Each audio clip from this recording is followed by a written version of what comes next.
So kung napanood yung last video natin, nakakuha ko ng Dunklo Kentucky na peke. Ngayon kasi nakakuha ko ng legit na pair. Ang gagawin natin ngayon, ipagkukumpara natin yung fake na Dunklo Kentucky sa legit na pair. Ngayon ang una mong gagawin para mag-legit check na kahit na anong pair na bagong release, yung size tag niya. Kasi pag ang legit pair na legit ang box, meron siyang RFID. Lahat ng 2018 na pairs na pataas, may RFID na lahat yan. Hindi katulad ng mga fake dito, mapapansin mo yung size tag nila napaka-smooth kasi walang RFID. Pinrint out lang, tapos dinikit lang kagad nila.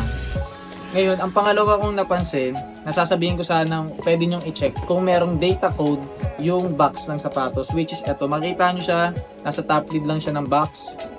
Ang kahit anong pair, makita mo yung data code. Pero, pucha, pati pala itong mga peking sapatos, ginagaya na pala nila yung data code. Oh. Meron na rin pala. Kaya nagulat rin ako dito eh. So, ayun lang yung napansin ko dito sa box. Mag-move on tayo sa sapatos naman. Dito sa fake na pair na to, kung mapapansin mo, yung difference ng kulay ng sapatos. Kung mapapansin mo dito sa isa fake na pair, mas lighter color siya kaysa sa legit na pair. Mas lalo mo mapapansin niya pag sa outsole mismo ng sapatos eh. Darker siya, darker ng legit na pair, mas lighter yung fake na pair. Ngayon, yung napansin ko kagad sa unang kita ko, yung texture ng mga sapatos. Yung sa fake na pair, mapapansin mo kagad dito, napaka-smooth ng surface niya. Hindi katulad na tong legit na pair, makikita mo kagad yung yung texture ng leather na ginamit sa kanya. Makita mo yung may parang pag konting crease siya, makita mo yung quality ng leather dito pa lang. Tatlo ko naman napansin kagad yung toe box ng sapatos. Kung mapapansin nyo yung legit na pair, paano siya mas mahaba yung uso niya dito.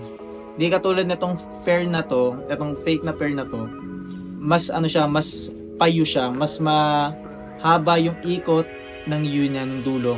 Yung dulong part ito. Makikita niyo naman yun dyan sa video eh. And lastly, yung huli ko nakita dito, yung sa tongue part ng sapatos, yung Nike logo niya, manipis sa fake. Parang pa-rectangle siya dito. Hindi katulad nitong legit na Kentucky Low, malapad siya, pa-square shape siya, makikita nyo. Napapansin nyo kagad yan pag nakita nyo. So yun, para sa akin ay yung mga nakita kong reasons kung bakit fake tong Dunklo Kentucky na to. Doble ingat lang lagi kasi grabe na yung mga fake ngayon. Halos gayang-gaya na nila yung mga legit na pairs. Ngayon kung ayun nga, hindi ka masyadong marunong mag-legit check ng pairs, masasuggest ko lagi na gumamit ng mga applications. Napakadami na ngayon yan. Yung check up, legit check up, para mas kampante kayo pag nabili ng pairs. Katulad nga sabi ko sa last na video, binili niya to 7.5. And may iwasan mo sana yun pag gumagamit ka ng mga applications. Yun. And muntikan ko na rin pala kalimutan sabihin na malalaman mo rin yung pair kung legit o hindi. Depende kung gaano kabilis siya bumalik pag pinipindot mo yung toe box niya. Katulad nito, etong fake na to pag pinipindot mo, may condition delay yun. May konti siyang delay pag pinipindot mo kasi hindi ganun katibay yung structure niya. Hindi katulad na itong legit na pair, pag pinipindot mo, so mas instant eh. Instant yung balik niya.